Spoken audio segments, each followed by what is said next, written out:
Dear students, in this lecture we are going to learn allotment of shares.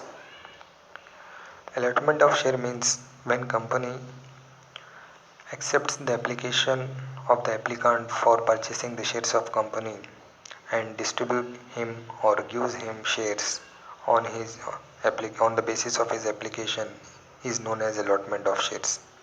As you know that before issuing the shares, the company issues prospectus to the general public, and on the basis of that prospectus, public applies for purchasing the shares and company accept that application and distribute or gives shares to that applicant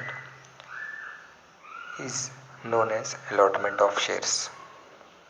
तो allotment of shares में जब company shares issue करती है तो उससे पहले company को prospectus issue करना होता है, जिसके ज़रिए पब्लिक को इनवाइट करती है शेयर परचेस करने के लिए, और पब्लिक शेयर परचेस करने के लिए अप्लाई करती है। और एप्लीकेशन जब कंपनी को रिसीव्ड होता है, कंपनी उस एप्लीकेशन को एक्सेप्ट करती है, उसके बाद शेयर्स उसको अलॉट करती है, यानी डिस्ट्रीब्यूट करती है।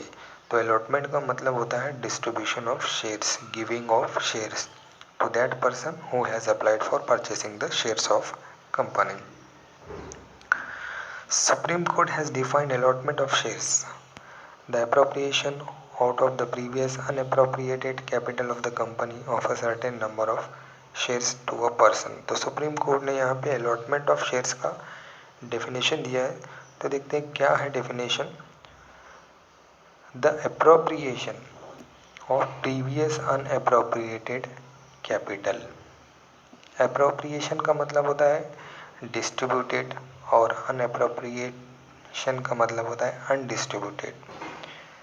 तो जब कंपनी प्रीवियसली अनडिस्ट्रीब्यूटेड कैपिटल में से कैपिटल डिस्ट्रीब्यूट करती है शेयर्स इशू करके, तो उसे अलॉटमेंट ऑफ शेयर्स कहा जाता है।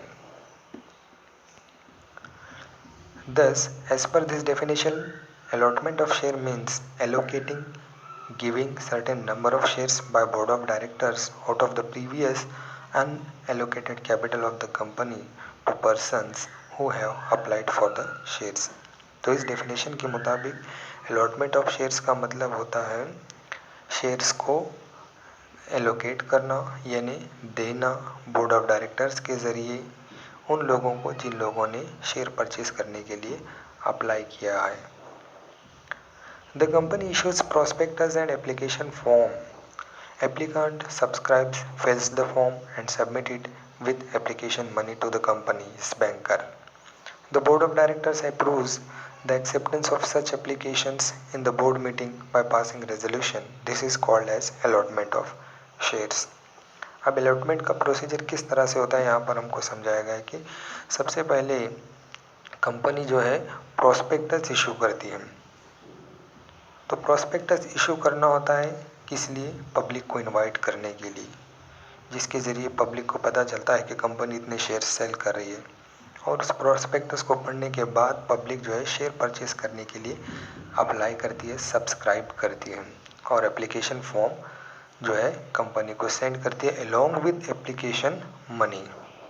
तो एप्लीकेशन मनी भी पे करना होता है एप्लीकेशन के साथ, जो कि शेयर की फेस वैल्यू का और नॉमिनल वैल्यू का पहला इंस्टॉलमेंट होता है।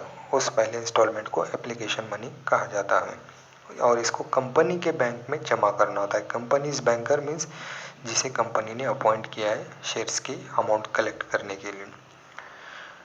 तो ये एप्लीकेशन कंपनी के पास आता है, फिर उसके बाद बोर्ड ऑफ डायरेक्टर्स जो है इस एप्लीकेशन को अप्रूव करते हैं और एक्सेप्ट करते हैं बोर्ड मीटिंग में रेजोल्यूशन पास करके।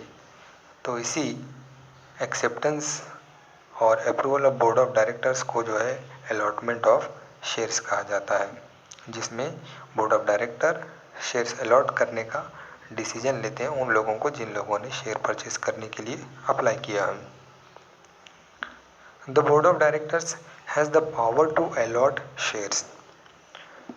अब शेयर्स का अलॉटमेंट करने का पावर जो होता है वो किसके हाथ में होता है? बोर्ड ऑफ डायरेक्टर्स के। तो ये बहुत ही इंपॉर्टेंट चीज़ है जो अक्सर फिल इन द ब्लैंक्स में पूछा जाता है। The power to allot shares is in the hands of board of directors. तो अलॉटमेंट ऑफ शेयर्स का पावर बोर्ड ऑफ डायरेक्टर्स के पास होता है। Under the Companies Act 2013, following companies have to issue shares, securities in dematerialized form.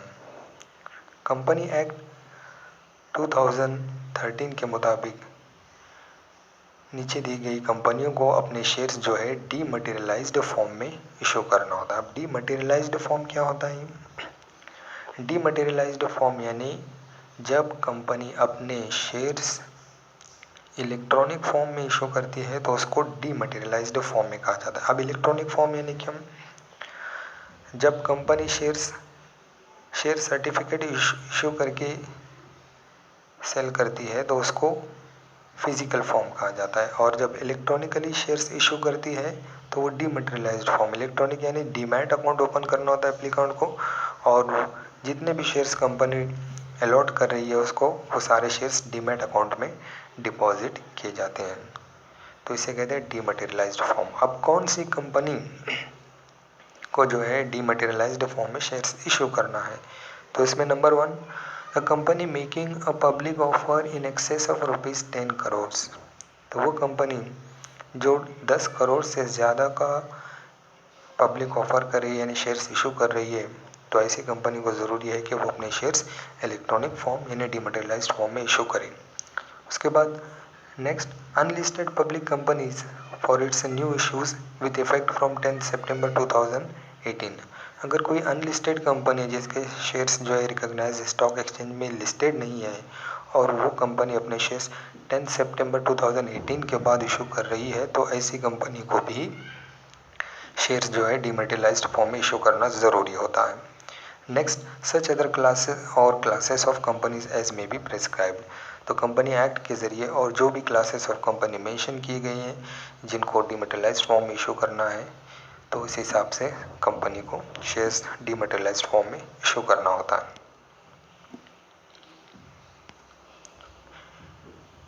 Any other company can issue its shares in any form. Also, the companies have the freedom to convert its shares into dematerialized form at any point of time. Companies issuing shares in dematerialized form has to comply with the provision of the Depository Act 1996 and regulations issued thereunder. तो कोई भी company जो है अपने shares किसी भी form में issue कर सकती है, चाहे वो फिजिकल फॉर्म में भी इशू कर सकती है या फिर इलेक्ट्रॉनिक फॉर्म में भी इशू कर सकती है, और हर कंपनी को इस बात का फ्रीडम होता है कि वो अपने फिजिकल फॉर्म वाले शेयर्स को कभी भी जो है कन्वर्ट कर सकती है, किसमें? डीमटेरियलाइज्ड फॉर्म में कभी भी कन्वर्ट कर सकती है। और जो कंपनी डीमटेरियलाइज्ड फॉर्म में शेयर्स इशू कर रही है तो उन कंपनी को डिपॉजिटरी एक्ट 1996 के प्रोविजंस को जो है फुलफिल करना होता है। So this was the introduction of allotment of shares. In next lecture we will see the provisions और conditions for allotment of shares. Thanks for watching. Like, share and subscribe the video.